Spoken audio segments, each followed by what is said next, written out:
Professor West Porter, we're talking about the Federal Rules of Evidence in the intro section. 3 important questions. Where are we? What is the evidence? What is the proponent trying to do? What is the proponent trying to prove? The second one having to do with what is the evidence?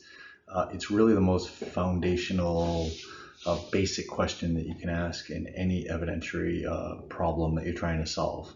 What is the evidence? What is the proponent trying to do? So what is the evidence? What I would suggest is, what are they trying to get at? Are they trying to admit a document? Are they trying to admit some piece of real evidence, that is the hammer, an axe, so some sort of tangible, real thing that they're going to pass around? Is it a question posed where the answer is the evidence? Is it an out-of-court statement that they're trying to bring in? What is the evidence at issue? So with every evidentiary essay problem or even a short answer question, what is the evidence? What are they trying to get in? And you'll see, I'll talk about this in greater detail as we get to sort of how to break down an evidence essay. But your Roman numeral 1, 2, 3, what are your issues, your highest level issues that you can divide? If you see a whole evidence essay, you're going to say, what are the items of evidence? What are the pieces of evidence?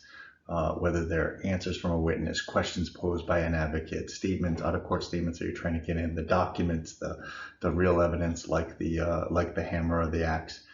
What are those things? Those are your largest points that you're going to separate out.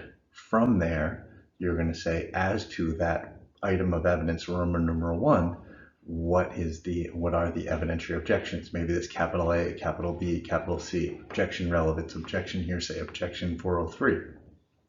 Then subset to that, what are the responses that you would offer on behalf of the proponent who's offering the evidence? The opponent raises the objections, the opponent offers responses, and then lastly, what is the judicial ruling that is most likely? And then you move on to item number 2. So it's the true separator of what are the large issues that you're trying to identify. What is the evidence?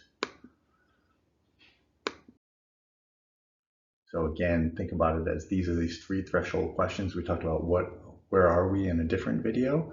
What is the evidence? This is how you separate out the essay. This is how you sort of pull apart what are the type of things I should be talking about. And then next in a different video, we'll get to what is the proponent trying to do. And then it really scrolls through from my 10 questions, the most important 10 questions you can ask in evidence. It scrolls through the different evidentiary grounds.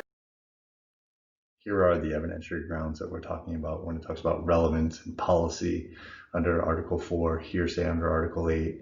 Then it goes back to character evidence, opinion evidence, including expert testimony, privilege, and then 403 concerns at the back.